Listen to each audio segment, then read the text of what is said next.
ദേശാഭിമാനി മുഖപ്രസംഗം 2024 May 21. Iran വഴിത്തിരിവിൽ. 1979 ഇസ്ലാമിക വിപ്ലവത്തെ തുടർന്ന് പാശ്ചാത്യ രാജ്യങ്ങളിലെ വിശേഷിച്ച് അമേരിക്കയുടെ ശത്രുതാപരമായ നാനാതരം ആക്രമണങ്ങളെ നേരിട്ട് വരുന്ന രാജ്യമാണ് ഇറാൻ.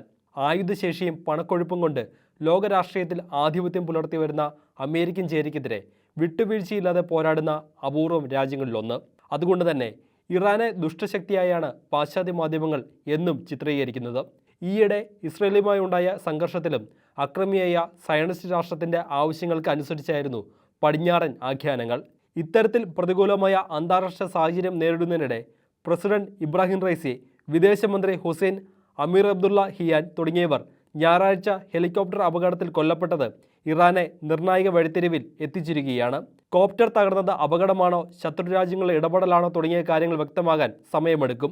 അതിനിടയിൽ അഭ്യൂഹങ്ങൾ പലതും പ്രചരിക്കുകയും ചെയ്തു.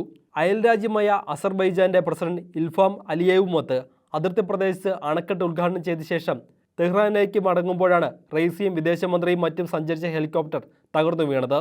ഇറാനിലെ ഈസ്റ്റ് അസർബൈജാൻ പ്രവിശ്യയുടെ ഗവർണർ മാലിക് റഹ്മദിയെ അടക്കം 6 പേർ കൂടി കോപ്റ്ററിൽ ഉണ്ടായിരുന്നു. ഇറാൻ പ്രസിഡന്റ് മരിച്ചാൽ 50 ദിവസത്തിനകം തെരഞ്ഞെടുപ്പ് നടത്തി പുതിയ പ്രസിഡന്റിനെ കണ്ടെത്തണം. അതുവരെ ഇടക്കാല പ്രസിഡന്റായി 1ാം വൈസ് പ്രസിഡന്റ് മുഹമ്മദ് മുഖബറിനെ ഇറാന്റെ പരമോന്നത നേതാവ് അയത്തുള്ള അലി ഖമനേയി നിയമിച്ചിട്ടുണ്ട്. സഹസ്രാബ്ദങ്ങളുടെ ചരിത്ര സാംസ്കാരിക പാരമ്പര്യമുള്ള ഇറാൻ ലോകരാഷ്ട്രീയത്തിൽ സവിശേഷ സ്ഥാനമുള്ള രാജ്യമാണ്. ലോകത്തെ 4 ഷിയ ഭൂരിപക്ഷ രാജ്യങ്ങളിൽ ഷിയ നിയമങ്ങൾക്കനുസരിച്ച് ഭരണമുള്ള ഏക രാജ്യമാണ് ഇറാൻ. ഇസ്ലാം വിശ്വാസികളിൽ 85% മുകളിൽ വരുന്ന സുന്നികൾക്ക് 40 രാജ്യങ്ങളിൽ ഭൂരിപക്ഷമുണ്ട്. മതരാഷ്ട്രമാണെങ്കിലും മേഖലയിലെ സുന്നി രാജ്യവാഴ്ചകളിൽ നിന്ന് വ്യത്യസ്തമായി ജനഹിതത്തിനും ഇടമുള്ള രാജ്യമാണ് ഇറാൻ. 4.5 പതിറ്റാണ്ട് മുമ്പ് ഇസ്ലാമിക വിപ്ലവത്തിലൂടെ രാജ്യവാഴ്ച അവസാനിപ്പിച്ച് ഇറാനിൽ 4 വർഷം കൂടുമ്പോൾ പ്രസിഡന്റ് സ്ഥാനത്തേക്കും പാർലമെന്റിലേക്കും തെരഞ്ഞെടുപ്പ് നടക്കുന്നുണ്ട്. രാഷ്ട്രീയ സാഹചര്യം അനുസരിച്ച് മതയാഥാസ്ഥിതികരും പുരോഗമനവാദികളും മാറി മാറി അധികാരത്തിൽ വന്നിട്ടുമുണ്ട്.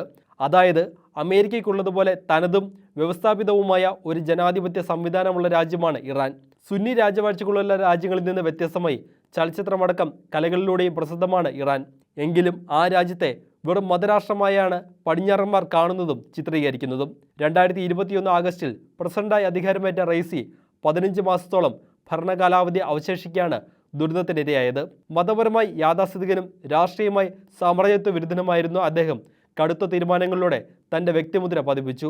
ഹിജാബ് ധരിക്കാത്തതിന് മതപോലീസ് കസ്റ്റഡിയിലെടുത്ത മോഡൽ മഹ്സ അമിനിയുടെ മരണത്തെ തുടർന്നുണ്ടായ പ്രക്ഷോഭം അടിച്ചമർത്തിയെങ്കിലും മതപോലീസിനെ പിൻവലിക്കാൻ തീരുമാനിച്ചത് ശ്രദ്ധേയമായിരുന്നു.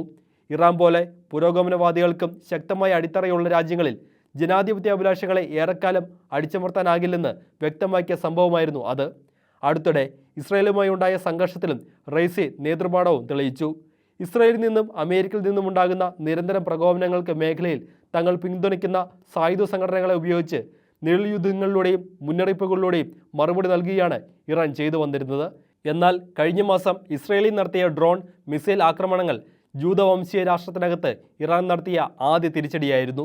ഏപ്രിൽ 1 സിറിയൻ തലസ്ഥാനത്തെ ഇറാൻ എംബസിയിൽ മിസൈൽ ആക്രമണം നടത്തി ജനറൽ മുഹമ്മദ് സഹോദിയടക്കം 7 പേരെ വധിച്ചതിന് മറുപടിയായിരുന്നു ആ പ്രത്യാക്രമണം.